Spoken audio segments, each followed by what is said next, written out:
Hello, this is a talk I gave in the Work in Progress group on self-reference and ontology. As we can see here, there's an image depicting two mirrors mirroring each other, which gives off the impression of an infinite regress of worlds. Now, where does self-reference occur in the study of consciousness? It occurs in the language-based, more logical investigation into consciousness, rather than the neurological or functional approaches. If one wants to talk about consciousness in general, instead of merely being conscious of something, then one ends up with a recursive definition of basically being conscious of being conscious, or consciousness of consciousness itself.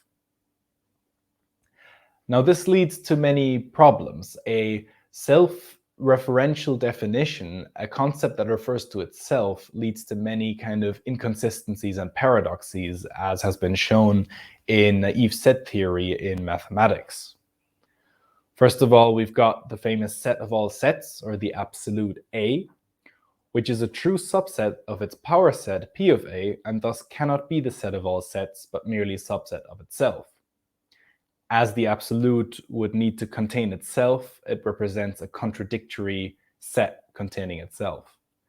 But more clearly, the contradictory nature of self-reference is expressed in the famous Russell's paradox.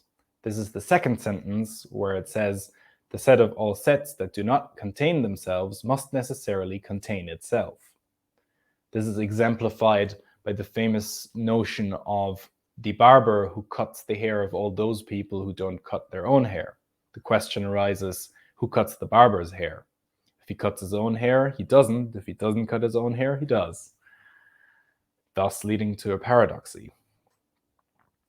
Now, there has been different theories trying to resolve or at least reformulate the issue of self-referentiality, namely those that are referred to as higher order thought theories.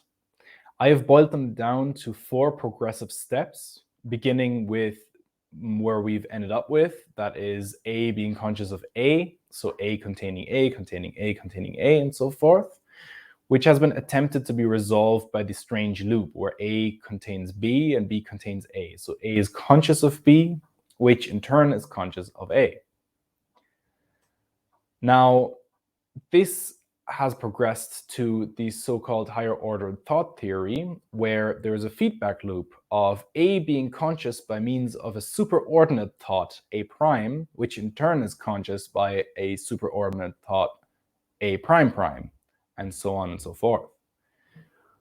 In order to avoid an infinite regress, people have come up with the higher order thought theory, in which A is conscious by means of a superordinate thought A tilde, which contains A but is in itself not conscious. This has been criticized as it is not clear how a thought A can be conscious by means of a superordinate thought without that superordinate thought being conscious itself. Now, all of these considerations lead to 2 basic principles. The principles of the so-called strange loop, as for example Douglas Hofstadter has referred to. First of all, a conscious entity entails a loop in which 2 or more separate elementary systems are integrated in a way where one is completed by the other. This includes internal links between nodes, such as in integrated information theory, as well as external connections to other entities. This is then added by the second sentence, which claims that a conscious entity understands itself in respect to its possibilities, which unfold by means of embedding itself within a higher order system that it is continuously in the process of transforming into. This progression is referred to as emergence.